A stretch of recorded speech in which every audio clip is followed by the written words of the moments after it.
Hi, Spartans. It's Mrs. McHale, your library teacher. I'm Senora Kupprion, your Spanish teacher. And we're here to read you a great story. Um, I was we were talking about this is Hispanic Heritage Month, September, the whole month of September. So I've been reading a lot of books by Hispanic authors. And this one is by Meg Medina that we're going to read. And I have a lot of her books in the library. So if you'd like to borrow one, you can come on in and borrow one. We're going to read together. And just bear with us because it's a lot harder than you think, right? That's what I say. Okay, so we're sharing the screen. Did we actually share the screen? That is the question. No, I don't think we did.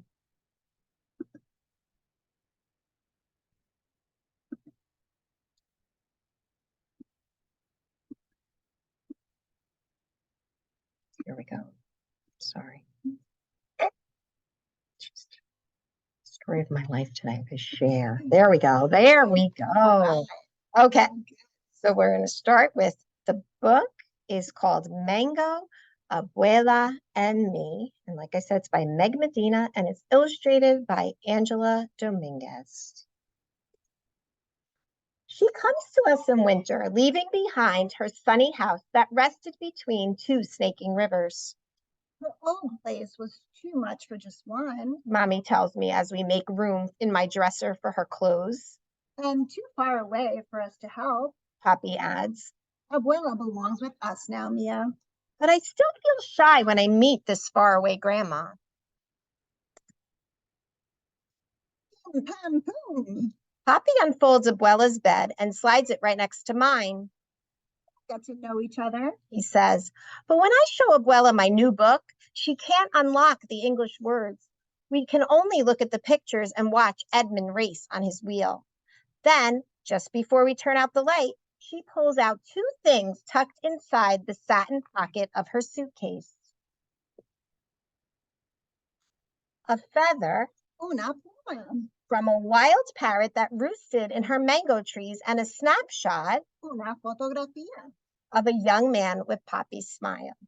Tu abuelo, She says, climbing into bed.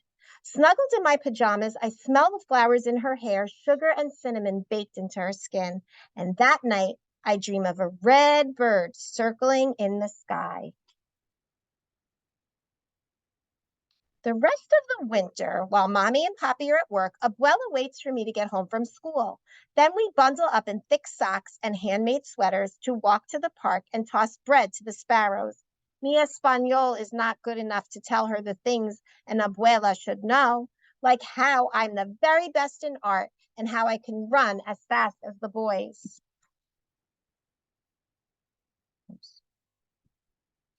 And her English is too poquito. You say it. Okay. To tell me all the stories I want to know about Abuelo and the rivers that ran right outside their door. With our mouths as empty as our bread baskets, we walk back home and watch TV. Abuela and I can't understand each other. I whisper to Mommy. Things will get better. Mommy says. Remember how it was with Kim? Kim is my best friend at school. When she was new, our whole class helped teach her English words. Now Miss Wilson sometimes has to say, please be quiet, girls. Others are working.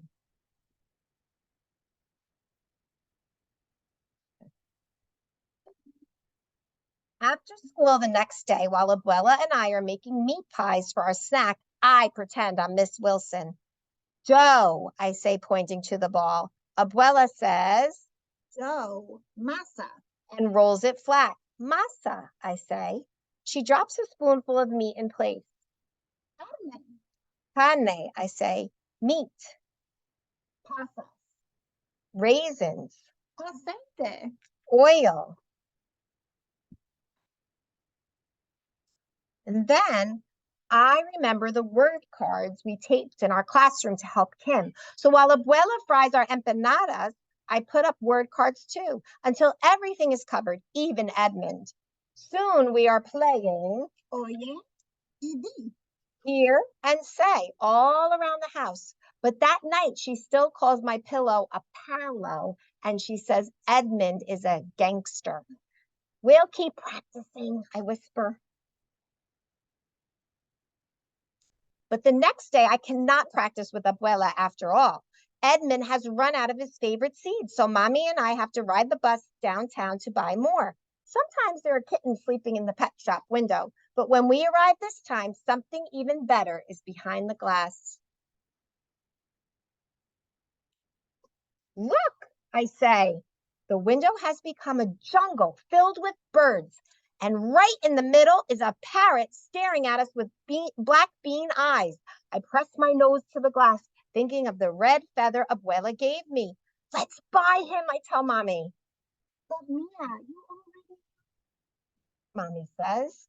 Oh, not for me, I say, for Abuela, like the parrot that lived in her mango trees. He can keep her company while I'm at school. When we bring him home to Abuela, she says, Oh, no. a parrot. We named him Mango because his wings are green, orange, and gold like the fruit. During the day, Abuela teaches him how to give beaky kisses and to bob his head when she sings Dos pollitos. to him. Buenas tardes. Mango, Abuela says, opening his cage door when I get home from school. Good afternoon, I say, and I give him a seed. Soon Mango calls to me even before we open his cage. Buenas tardes. He says when I open the door, good afternoon. Abuela, Mango, and I practice new words every day. Mi Espanol gets faster, and Abuela and Mango learn the days of the week, all the months of the year, and the names of coins. How did he learn all that? Papi asks when we show him all that Mango can do. Abuela winks at me and gives Mango a piece of banana peel, a banana peel and all. Practice. She says. Before long, Abuela asks me how to say harder things too, so she can talk with the neighbors who stop by. Has the mailman come? Is it chilly today?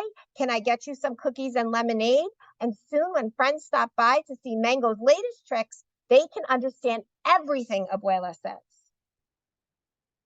But best of all, now when Abuela and I are laying next to each other in our beds, our mouths are full of things to say. I tell her about my Buen dia. and show her my best Cintura. of Mango. Abuela reads my favorite book with only a little help, and she tells me new stories about Abuela who could dive for river stones with a single breath and weave a roof out of palms. And I draw pictures for her, and she still misses their old house, she says, but now only a little bit. And Mango listens to us from his perch until my eyes grow heavy. Hasta mañana, abuela. I say, Abuela kisses me. Good night, Mia. Hasta mañana. Good night, Mango calls. And soon we all fall asleep. And that is the end. And I hope you like that story. And we thank Candlewood Press for letting us read this book on YouTube. And like I said, if you like this story or you want to see something similar or something by the author Meg Medina, please stop into the library and you may borrow them. So thank you for listening to us read and have a wonderful day. Adios. Adios. Sorry, it's going to take long for me to stop it. Next time. There we go. Sorry. Where are we going? Close that up.